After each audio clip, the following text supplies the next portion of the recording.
The Locked On Podcast Network presents the College Sports Big 3 in 30. The three biggest stories in college sports. From our local experts at the Locked On Podcast Network. Bringing you the real story. Why it matters, what's next, who wins the big game, and more, all in 30 minutes. The College Sports Big 3 in 30 starts now with the biggest story in college sports. Brian Kelly has been fired as LSU's head football coach. You are Locked On LSU, your daily podcast on the LSU Tigers. How quickly things accelerated is one of the most surprising parts of the show we're doing here today, with LSU firing Brian Kelly amid his fourth season in Baton Rouge, and LSU losers of 3 of their last 4 games. Most recently, of course, an embarrassing one-sided loss at home to Texas A&M, 49-25 on Saturday night in Tiger Stadium. Over the course of this episode, I want to talk about Brian Kelly's tenure, ultimately how this accelerated so quickly, what the buyout looks like, and I think what everybody's interested in, and that is who's next. If you're an everydayer or you follow me on any platform, you've probably heard me say throughout the course of this season that Brian Kelly was not going to get fired because there was no desire realistically to pay $53 million buyout. And I have had that reiterated to me so many times from administrators, boosters, board members, you name it. All the way up to the governor of the state of Louisiana, who is so in tune with the finances around the state's flagship university that he even tweeted after the game on Saturday night with LSU's loss to Texas A&M, suggesting the board reconsider boosting ticket prices for next season, considering the performance on the field. And a week ago when LSU lost to Vanderbilt, so by the way, being very clear, I have so many times said LSU is not firing Brian Kelly after the season because they're not going to spend the buyout money. So the question then is what changed? And to illustrate how rapidly this changed, I want to take you back to last week in Nashville when LSU lost to Vanderbilt. Every year, the LSU Board of Supervisors makes one road trip. They put on their gaudy purple LSU Board of Supervisors jackets, and they have a board dinner the Friday night before the game. They all go to the game. They're on the field before the game and so on. And so even after last Saturday's loss to Vanderbilt, the consensus feeling then, even after that, and this isn't my opinion, just to be clear, this is me just sharing with you the opinions of people who would actually have an influence in making these decisions, was that there was no appetite to spend north of $50 million to buy out Brian Kelly, and the 2 losses were on the road at Ole Miss and on the road at Vanderbilt. 2 close losses, although the marquee says Ole Miss Vanderbilt, 2 close losses on the road against teams ranked in the top 10. That's not an unforgivable offense. That's not a fireable offense, losing on the road to top 10 teams. What happened Saturday night in Tiger Stadium, however, is the thing that pushed everything over the edge. You know, this was an all-in season for LSU. Consider, Brian Kelly, I want to remind you, Brian Kelly, before this season, made the now infamous "we're taking receipts" comments. If you missed it, this was Brian Kelly. We're taking receipts, and, we'll see you at the national championship. This team's building. We're excited about them, and we're really proud of them. So when the head coach says we're taking receipts, we'll see you at the national championship, and then asks for fan and booster support for NIL, even doing the $1 million match. Remember, Brian Kelly himself put $1 million of his own money into this roster. Okay. So however you want to phrase it, the man put his money where his mouth is. He put $1 million of his own money into this. And then they went all in the transfer portal. They signed the number 1 portal class in the country. I've been very transparent with you when I've had numbers and shared them with you. You don't need me to tell you anything off the record. Brian Kelly said on the record, $18 million is what they spent on this roster. Okay, well, if you're all in, you're talking about taking receipts and being all in for a championship, $18 million roster, you're a preseason top 10 team in the country, and you got 3 losses before November, and it's over. And by the way, you lose to Vanderbilt. It's your second loss. You go into this home game against Texas A&M with an all-in approach, understanding like you lose one more time and it's over. So you have to win to keep your playoff dream alive. And you're up 18-14 at half, and then you are blitzkrieg 21-0 in the third quarter. You lose the second half 35-7. The fans empty out. The A&M crowd takes over. The team leaves the field. Frank Wilson has to bring some guys back out to do the alma mater. Kelly, who had left, then comes back out. I mean, it was a total mess of a circumstance that was embarrassing. It was the low point that you wonder, on this low point, how do you come back from a point this low? And ultimately, they didn't. And as I was told, and we will get into some of the we'll get into the money and how the buyout all is going to work here in just a second, because that's a giant part of this, which is how do you pay a $50 million buyout when you're not a super rich state and rich athletic department? I'll get to that in a second. But that's when those conversations started happening Saturday night. They very quickly accelerated up to the point where this became beyond the point of no return. The power brokers had made up their minds. It was done, and they were going to move on from Brian Kelly. So where they go from here is what we'll talk about. I think it's also very easy sometimes to throw the baby out with the bathwater. When something goes as badly as this game did, as the start of this season has, with LSU at 5-3, now out of the top 25 after being a preseason top 10 team with all the expectations after beating Clemson. We can look at Brian Kelly's tenure and look at some good. He inherited a terrible situation that he took over from Ed Ogeron. They were 5-5 in 2020. They were 6-7 in 2021. They had 38 players on the roster.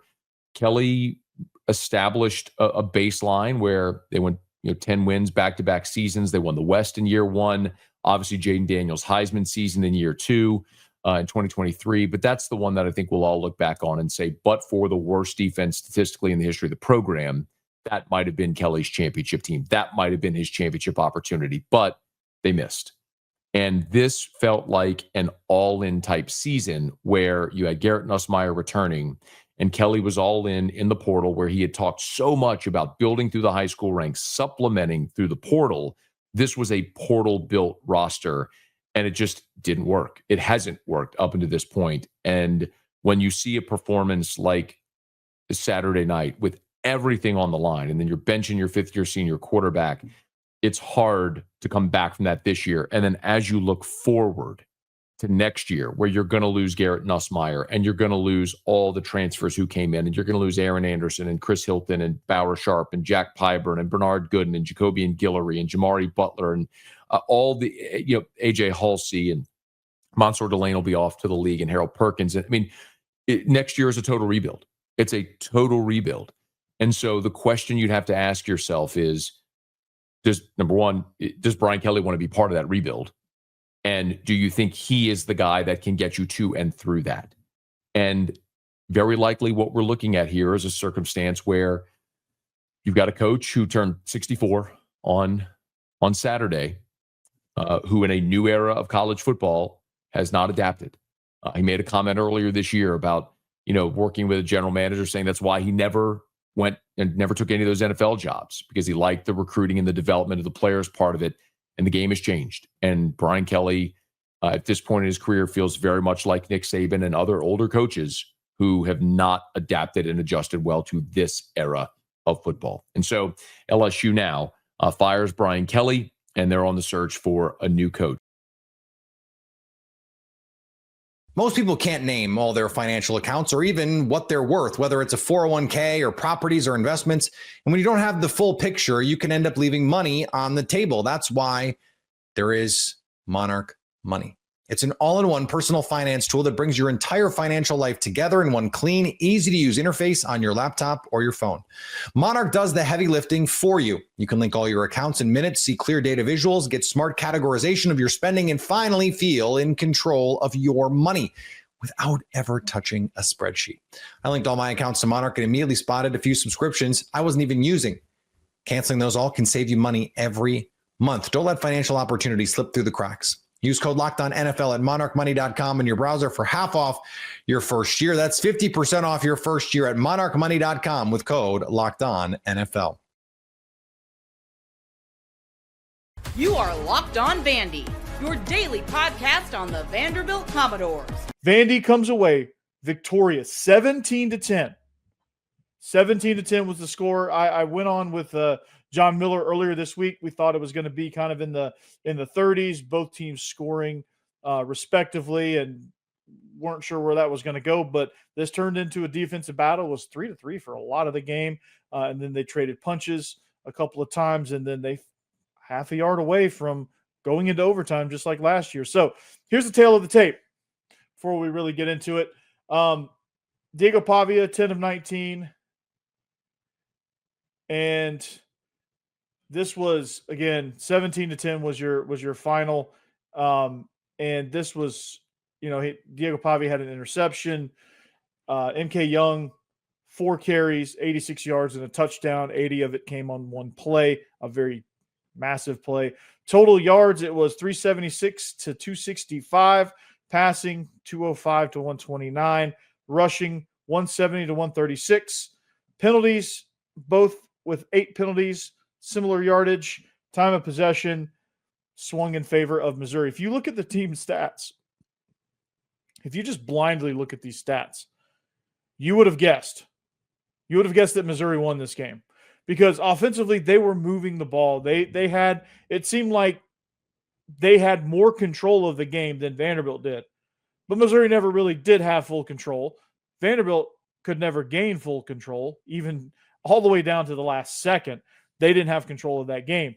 It was just going to be just how the ball swung in the final seconds. And that ball almost swung a half a yard across the goal line. I think if that thing goes to overtime, Missouri wins that one for sure, because we weren't stopping Ben Zollers. We weren't stopping that offense. And again, it was a win where Vanderbilt had to kind of gut its way through because they struggled. They struggled mightily up front. They could not handle Missouri's defensive line. They could not handle Missouri's offensive line. I think they did a really good job overall. If you look at the stats kind of back that up. I think they did a great job overall controlling this Vanderbilt defensive line and not letting them be overwhelming. Now, there were plays that were made. And this game, the story of this game, the reason why Vandy made this game was the big play, the 80-yard touchdown run. C.J. Hurd stripping the ball on the perfectly timed blitzed, where I think the world thought he was offsides, but when they replayed it, he wasn't. Perfectly timed the blitz and took the handoff, and that led to the eventual game-winning touchdown, where even that didn't come without drama. Cedric Alexander gets tackled at the goal line, and the ball pops out, and it's after he's laying on his back, and you can clearly see that they ruled it a fumble, and then they reviewed it and overturned it, which I don't think they should have. I think they should have ruled it. I think they should have ruled it down and then reviewed it after that, and tried to see, because they wouldn't have been able to overturn it. So just one of those games where it's just like, man, just every time you turn around, it's just something, a penalty, a loss, a drop pass, a chunk play, just in or like you get out of your rush lane, you whatever the case may be, on both sides. There was a big play here, big play there, and then just a lot of neither side really being able to control the line of scrimmage. Vanderbilt couldn't get much going in the run game. Again, of their 136 yards, I'm going to pull this back up. Of their 136 yards rushing, 80 of it was on one play. So it was, 5.2 yards per rush, if you look at it blindly, is actually a good average. But when you take away that 80-yard run, it's probably more like 1.5, 2 yards a carry. Like Vandy could not get much going at all. They had a couple of drives where they took it down into the red zone, got penalties, got plays for loss, tackled for loss that dropped them back and made it difficult for Brock Taylor, or just knocked him out of field goal range altogether. So again, one of those games where you look at, and just like I said, the gist of this game is you look at it and go, we were lucky to win that, because you put the stats side by side. It's, it's obviously heavily favored to Missouri, and you just that's why you're resilient. That's why perseverance pays off. That's why hustle pays off, because CJ Hurd, that was a hustle play. That was a heady play. On a blitz, he timed it up. That's precision, right? The play that Trey Richardson almost got the interception back, where I think he got it back. I think, and it was close and it was tight and they could have ruled it either way, but I thought it was a fumble after the return on the interception. I thought Vanderbilt should have got that ball back. But that's a hustle play. That's okay, you picked this ball off, well, you're going to have to earn it. And he was a fraction of an inch away from getting that ball back for the offense. Now, the defense also, they stood tall, goal line stand right there. And unfortunately, on that goal line stand, Bo Pribula goes down with injury on a play where I'm not sure why you're not running Ahmad Hardy there.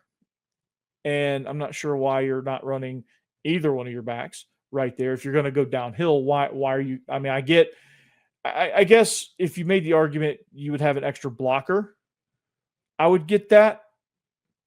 But you have the best runner in the conference, maybe even in the country, running that from the 1.5 yard line. Why not slam him forward? And if you don't get it, so be it. Like you have that guy, you live and die by giving him the rock. You say, go make a play. And if he doesn't, so what? You know he's going to make plays later on. That's what I would have done there. And it takes your quarterback out of harm's way, because those goal line scrums those things aren't good. Nothing good happens in those things. But again, hats off to the defense. They made a play. They made a stand. They got the ball back. So, Jerry, welcome, man. We win, but unlike previous games, we did not beat them. Wow. Yeah. I mean, sometimes when you make a run, you have to win games like that. Just look at every national championship team every year. They have games like this, right? Last year, Ohio State got blasted by Michigan at the end of the season. They go and make a run, right?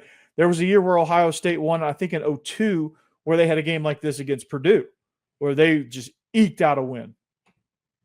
These are the type of games that happen. So this is SEC football at its finest. So I'm not in the least bit worried about it. The offensive play calling, honestly, it was dictated by Missouri's superior defensive line. They could not do what they wanted to do. But I thought they stuck with it better, and you got a better result. Like, I think had they done this at Alabama, they probably win. It would have been a struggle win, but they would have probably won. I like what they did, sticking with what got them there. I think they took shots when they needed to. I think there was a series there where I think it looked like they spammed the all go in Madden, where I was kind of scratching my head. But overall, I didn't think the play calling was that bad. I just think we just couldn't get any sort of foothold. We could not execute. Missouri's defensive line would not let us execute. And it wasn't poor execution. It was the fact that that's probably the best defensive line we have faced and will face all year long. That defensive line, you just got to tip your cap to those guys. Those guys are beasts, man. They made a lot of plays. Did this hurt Pavia's Heisman chances? I don't know. Just keep winning and see where you. I think he gets invited. If you go 11-1, make the playoffs, he's going to get an invite. I don't know that he's going to win. Fernando Mendoza out there at Indiana might be just running away with it. Truthfully, like it just wouldn't. It wouldn't surprise me if Mendoza was not pulling away in this race, and it has nothing to do with Pavia playing poorly or anything like that, or even Ty Simpson not looking overly stellar tonight. I didn't really watch that because it was on the same time as us, but I'll go back watch the highlights. But it was Mendoza's good. So Pavia's Heisman chances are probably hurt more by the fact that Mendoza's just balling out, and mad respect for him. Mizzou fans talk so much crap before the game, felt good to shut them up.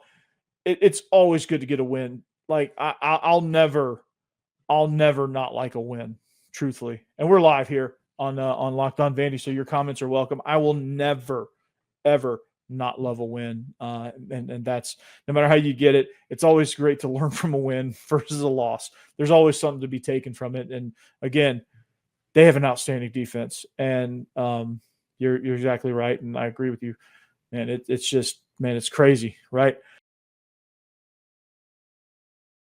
The NFL season is rolling along, and FanDuel is making sure you're ready for this weekend with can't-miss offers. Right now, new customers can bet just $5, and if your bet wins, you'll get $300 in bonus bets to use across the app. I love using FanDuel because it fits however I want to bet in the moment. Player props, building a same-game parlay, or even jumping in live as the action unfolds. It's quick, it's easy, and the best way to add a little more energy to Sundays. So are you ready to play? Download the FanDuel app now by visiting FanDuel.com to get started. That's FanDuel.com to place your first $5 bet. That was huge. Washington pulls off a 42-25 win over Illinois. You are Locked On Huskies, your daily podcast on the Washington Huskies, part of the Locked On Podcast Network, your team every day. Welcome back into another edition of the Locked On Huskies podcast. I'm Roman Tomashoff. I'm the site editor with Huskies Wire. Thanks for making this your first watch or first listen of the day, as we are part of the Locked On Podcast Network, your team every day. And this episode is brought to you by Mazda. Like our players, we sweat every detail, because when you make every move count, pulling off the unexpected is only the beginning. Stay tuned later for highlights in this week's Moving the Game Forward, Mazda, Move and Be Moved. Just a quick reminder to all you everydayers out there, wherever you get this podcast, YouTube, Spotify, Apple Music, Amazon Music, wherever that might be, make sure to click that subscribe button, click that little bell as well, so you never miss when we post a new show. Plus, if you're on the audio only side of things, please make sure to leave us a 5-star review, as it does help the show out a lot. Also, when you click that little bell, you never miss when we go live like this, which is always just an absolute blast. And speaking of an absolute blast, that's what I've got for you today. On this here podcast, I'm going to spend some time on the defense, talk about some of those second half adjustments and maybe some worries, especially on the third down, but we're going to get there in a little while, because Washington's big three, they had a tremendous day today in this 42-25 win over number 23 Illinois. It's great to see Jed Fish and co get on the board with a ranked win this season as well. And this is one of those things where I look at this game, and from top to bottom, I got to take my cap off and tip it to Jed Fish, because he called a tremendous game today. And it started early on, where out of the gate, I kept telling everybody in the box, like, hey, I have something I want to say. I don't want to say it. And I'm going to say it now, because I think it's certainly the right time to say it. That Illinois defense just looked like absolute Swiss cheese. You dive into the numbers, Washington 449 yards of total offense in this game. Just like the Huskies, they really couldn't get much of any stops really on third down. And this is one of those things where you look at the fact that Washington had not scored a point in the first quarter since their win over Washington State. Seeing them come back like this is really tremendous, where honestly, Washington shouldn't have been stopped all day. If you take out the drive where they just sat on the ball at the end of the game, outside of the 3-and-out, they scored on every possession. And even on that drive, you had an opportunity to really try to put Illinois away early in this game. And it's something where you go back and you just look at the game script. The defense really did struggle early on, but you just look at the way the offense was playing in this game. I truly, from the word go, I didn't have many concerns because of the way the offense played, and because it just felt like they had Illinois on their heels at every single turn. And I look at that first drive with the holding call taken out. On 9 of 10 plays, Washington gained 8+ yards. So right there, right from the start, you were already at an advantage, and you just showed that, everything that happened last week at Michigan was in the past. It was something that I really appreciated that Jed Fish said after the game, was that he said, yeah, fans and the media and everything, you guys are a lot slower to move on. And, fair, that is part of our job. Move on a lot slower from a game than we as, players and coaches do. And I think that's a completely fair point, and also something that we're just doing our job when we say these sort of things. But I look at a game like this, and it's very clear that what happened last week at Michigan was still weighing on Jed, and against a defense that was allowing 370 yards per game so far this season. I think that this was just a really nice game plan right off the top. I was texting with our good buddy, friend of the program, Jake Butt, after the game, who was calling the game for the Big Ten Network. And one of the things that he mentioned was that he was really impressed with this game plan from Jed Fish. And obviously that starts with a couple of key plays early on. Desmond Roebuck was just absolutely tremendous in the first quarter with a pair of touchdowns.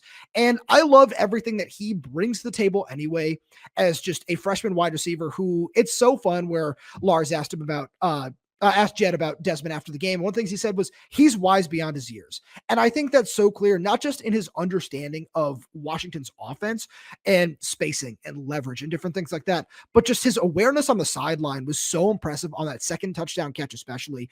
Those are just the little things that gave the Huskies such a big boost in this game. And I want to talk about the penalties later on, but it was so clear that no matter what was going on over the course of this game, this team just never felt deterred.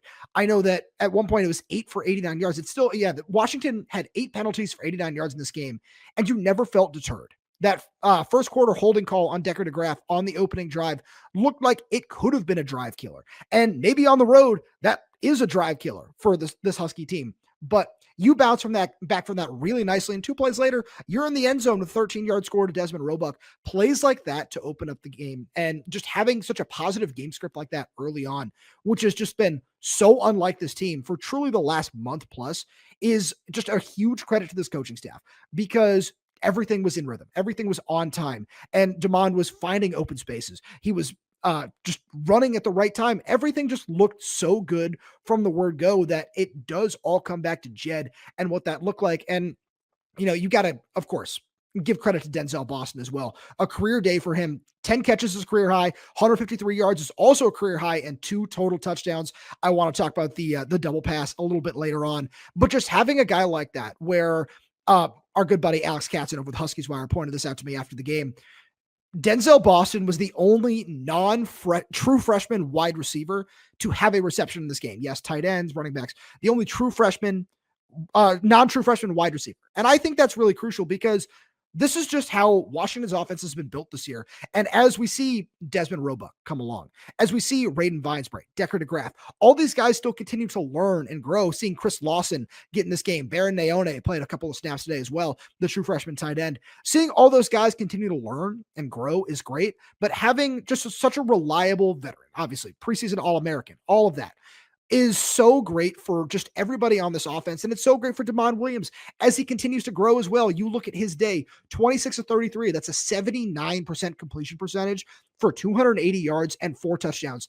Is just, for Demond, it's just come to be expected at this point to have such a high completion percentage, especially in the rain with what the weather was like, especially as we got early into the second half of this game, is so good to see. And it's so much fun to just watch Demond continue to grow, because this was another one of those games where I know I harp on this every week. As we continue to watch Demond week in and week out, there are just things he continues to improve on. And, we can talk about that truck stick that he had at the end of the third quarter, early in the fourth, which was just a tremendous play by him. But it's one of those things where, Jed Fish said after the game, I love to see that, but I hate to see that, but I love it, but I hate it. I love watching Demond continue to grow every week, because he did, in terms of what the game script called for and where Washington was on the field, he made the right play going through that defender. Is it a scary hit to take? Yes. But seeing him continue to grow and evolve week in and week out is so much fun to watch, because it's so clear that he has the potential to be one of the best quarterbacks in the country. And especially coming off such a poor game at Michigan last week, to bounce back the way he did. Again, 280 yards passing, and he also added 66 more on the ground. This is just, again, what we've grown to expect from this kid. And as a true sophomore who has now 10 starts under his belt, it still feels a little bit unfair to be like, 350 total yards in a game. Yeah. Okay. That's just kind of where we are now, is insane. And it's fun to think about at the same time. But as I continue to just look at Demond and look at a game like this, it was great to see Carver Willis and John Mills back up front, because the pass rush was non-existent from Illinois today. He had all day to throw, and it showed up in the run game too. And again, I want to get to some of that in a minute, but the reason I wanted to make sure I credited a lot of this to Jedd Fisch is because he came out last week after the game and doubled down on it on Monday. It said, I did not prepare Demond Williams well enough for that game at Michigan because he turned the ball over 3 times, all those other things. He wore that. He ate a lot of the criticism for all of that. And then Demond just looks much better today. And it's great to see that these are just kind of the things that, again, you're growing to expect from him on a week in, week out basis. And it's just so much fun to think about because nothing takes you just over the edge in college football quite like a good quarterback. And Husky fans, you know that as well as anybody with what we've seen from Michael Penix Jr. in previous years. So I look at what Demond brings to the field, and every single day he just does something so electrifying and so much fun to watch. And, there are several plays that you can chalk that up to today and just think that this is just so refreshing to know that you have another truly elite quarterback at the helm.